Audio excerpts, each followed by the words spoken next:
Bonjour à toutes et à tous, bienvenue dans ce nouvel épisode de notre podcast Full of Guadeloupe avec un sujet qui va vous intéresser pour ceux qui programment un voyage en Guadeloupe, à savoir quel budget prévoir pour un séjour en Guadeloupe. Donc moi Viviane, fondatrice de We Love Guadeloupe, je vais vous partager mes conseils à ce sujet-là. Ça va être un épisode assez court parce que je vais vraiment aller à l'essentiel. Je vais également vous mettre le lien de l'article qui permettra de peaufiner chaque point. En tout cas, je pense que ça a déjà un épisode qui va vous donner une idée du budget à prévoir pour venir en Guadeloupe. C'est une moyenne en fait. Une moyenne pour avoir, on va dire, des prestations avec un bon rapport qualité-prix. Je me suis basée sur un voyage organisé pour 2 personnes. Donc voilà, il faut imaginer que si vous partez seul, par exemple pour la partie hébergement, il faudra prévoir un peu plus puisque vous allez du coup avoir cette charge uniquement pour vous et pas sur la base de 2 personnes. Et si vous partez en famille, quand je vais parler de l'hébergement par exemple, il faudra prévoir un peu plus parce que ce ne sera pas forcément un hébergement pour 2 personnes, donc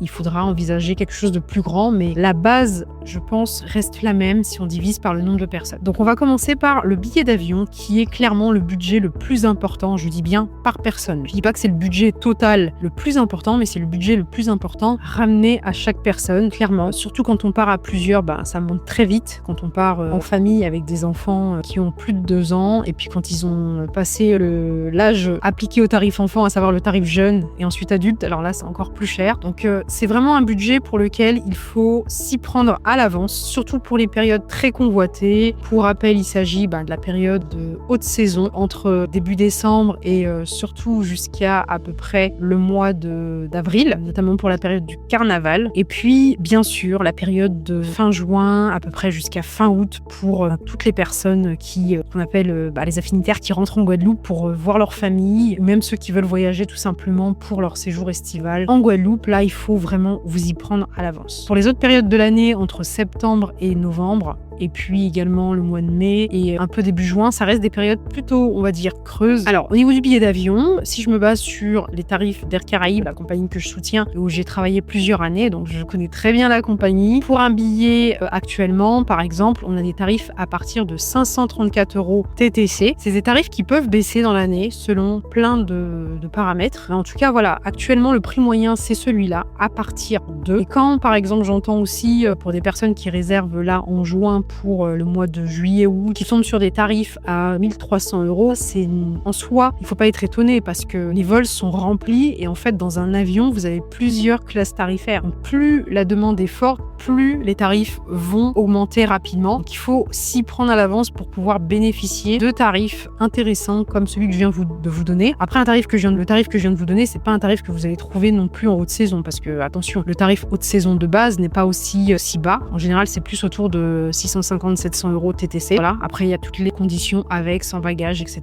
Il y a toujours un repas inclus. Mais ce que je voulais dire, c'est qu'en tout cas, si on regarde grosso modo pour le billet d'avion, il faut compter à peu près, en tout cas en s'y prenant à l'avance, sur des tronçons de basse saison, 550 € à peu près en moyenne, on va dire, avec le bagage. Passons à la partie hébergement. On peut vraiment trouver plein de choses sympathiques en Guadeloupe. Si vous partez sur un hôtel, ne soyez pas étonnés de payer vraiment plus cher le coût à la nuit. Vous avez plein d'options en termes de location saisonnière en Guadeloupe. Vous n'avez pas que des gîtes ou des maisons, vous avez aussi des écologes, ce genre de choses. On peut vraiment trouver des choses sympathiques et pas trop chères selon les communes et la saison. Par exemple, là, j'ai conseillé à des proches de prendre un hébergement dans le nord Guadeloupe. La nuit, elle était à 50 €. Un hébergement vraiment sympa avec une décoration moderne et vraiment le statut super host sur Airbnb avec des hôtes apparemment excellents. Et pour 10 jours, ils ont payé 450 € en haute saison en août. Donc ça vaut vraiment le coup si on s'y prend à l'avance et qu'on sait où chercher. Et dans notre guide Technique to Guadeloupe, si vous allez dans la partie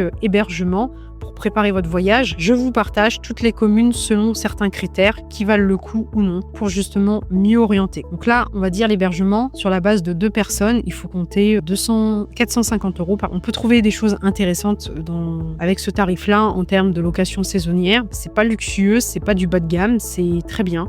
pour passer une bonne semaine. Voilà. Donc comme je vous ai dit depuis le début, je reste sur des prestations avec un bon rapport qualité-prix. Là, je parle pas de prestations luxueuses 4-5 étoiles. Je parle de prestations qui sont plus que correctes et sympas pour passer un bon séjour. On va dire la base, là, c'est 225 € par personne. On continue avec la partie repas. Si vous ne faites que des restaurants, ça va représenter une sacrée dépense. Entre la boisson, un plat, éventuellement, je pense que franchement, il faut prévoir 20-25 € dans la plupart des restaurants. J'en ai fait beaucoup en Guadeloupe. Je parle de restaurants de qualité. Moi, ce que je préconise, c'est de vraiment alterner entre restaurants, street food, donc bokit, choses à emporter, et du fait maison, donc vous. Et là, vous vous en sortirez plutôt bien. Il y a des aliments qui valent, si vous faites les courses dans les supermarchés, qui ne valent clairement pas le coup. Et j'estime que quand on vient en Guadeloupe, c'est pas pour rester dans ses habitudes culinaires. Donc, évitez d'acheter tout ce qui est brioche, Nutella, yaourt, parce que des fois, je passe dans les rayons de mon supermarché, j'entends certains touristes qui disent « Ah, c'est cher », mais ils sont sur des produits, ils sont pas forcément en plus des produits locaux, et je trouve ça dommage de dépenser dans ces produits-là. Favoriser des choses locales, la confiture locale, favoriser le pain chez le boulanger, la viennoiserie chez le boulanger,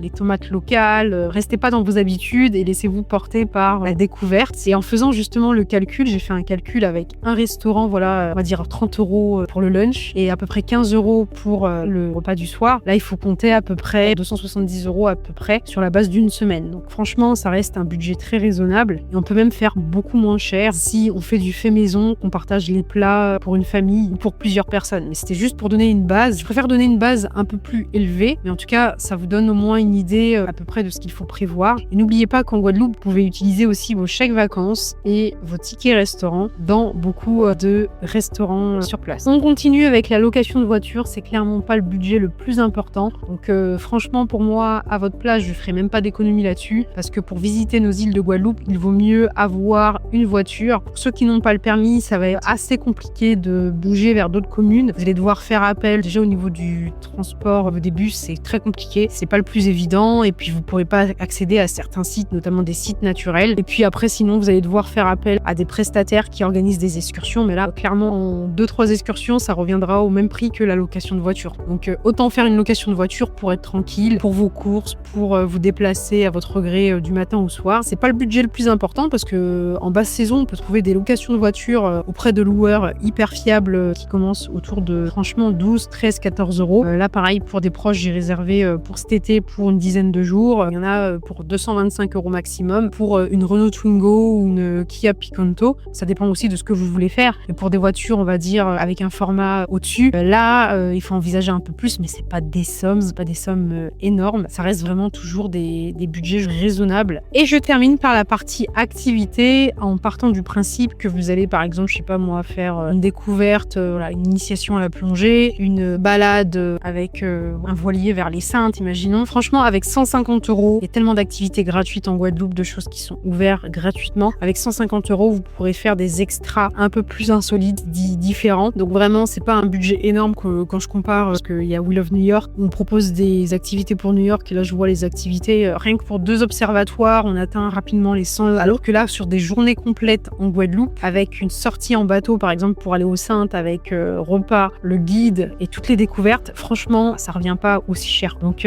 pour 150 €, vous pourrez vraiment vous faire plaisir sur une semaine, ça vaut le coup, et puis ça soutient aussi l'économie locale surtout. Donc si je fais le total de tout ça, j'ai pas inclus l'essence, c'est le plus cher, mais si j'inclus la partie billets d'avion, hébergement, location de voiture, budget repas, activité, on est par personne, sur la base de 2 personnes, tout en sachant que le budget repas, en plus, j'ai même pas divisé par 2 le repas du soir. Imaginons, vous voulez faire un repas commun ou autre. Si on divise, si on part sur cette base-là, ça fait un budget de 1350 € à peu près pour une semaine en Guadeloupe, ce qui est vraiment pas énorme par rapport à d'autres destinations. Et n'oubliez pas que j'ai inclus des restaurants de qualité avec, je parle pas de gastronomie, mais des restaurants, enfin, je parle pas de restaurants gastronomiques, mais je parle de restaurants de qualité posant des plats savoureux et bien notés. Là, on peut partir sur 1350 € à peu près par personne, avec un hébergement de qualité et également location de voiture chez un loueur fiable. Donc, on peut voyager avec un budget moins élevé. Par contre, je pense que là, quand même, en termes de rapport qualité-prix, ce sera pas pareil. On peut peut-être faire baisser le budget repas, enlever la partie activité payante et faire que des activités gratuites,